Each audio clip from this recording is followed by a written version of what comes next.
మెదక్ జిల్లా ప్రగతి ధర్మారంలో ఆశా వర్కర్ల సమస్యలు పరిష్కరించాలని ఫిక్స్డ్ వేతనం అమలు చేయాలని సిఐటియు జిల్లా నాయకురాలు బాలమణి డిమాండ్ చేశారు.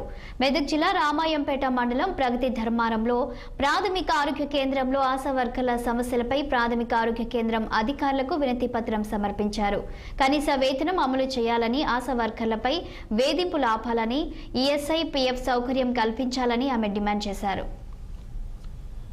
మాది నిజాంపేట సబ్ సెంటర్ అయితే మండల్ కూడా నిజాంపేటే. మేము 18 సంవత్సరాల నుంచి మేము ఈ ఆశా వర్కర్గా ఈ డ్యూటీలు చేస్తున్నాం. కాకపోతే మాకు పనికి దగ్గర పారితోషికం అనేది లేదు. మేము ఎంత చేస్తే అంతే. మాకు ఇవాళ డెలివరీ కేసు లేకపోతే అన్న కట్ చేస్తూ ఇప్పుడు పిఎన్సీ దర్శనాలు కూడా లేకుండా మాకు సాలరీ అనేది కట్ అవుతుంది. ఆ కట్ కాకుండా మాకు ఫిక్స్డ్ వేతనం కావాలని మేము పోరాటం చేస్తున్నాం. మాకు న్యాయబద్ధంగానే మేము పోరాటం చేస్తున్నాము. మాకు ఖచ్చితంగా న్యాయం కావాలి. మేము సబ్ సెంటర్ డ్యూటీలు చెయ్యం, సబ్ సెంటర్ డ్యూటీలు వేస్తున్నాం. అప్పుడు కూడా మేము చెయ్యమని కూడా ఇదే గొంతెత్తి చెప్తున్నాము.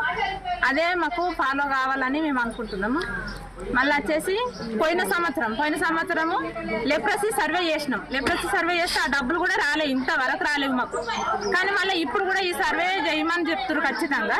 కాకపోతే మేము కూడా చేయమని చెప్తున్నాం. ఆ డబ్బులు వస్తేనే మేము ఇప్పుడు ఈ సర్వే చేస్తాము. మళ్ళీ నిజాంపేట సబ్ సెంటర్. ఖమ్మం జిల్లా ఎంఈఓ కార్యాలయం ముందు తెలంగాణ సమగ్ర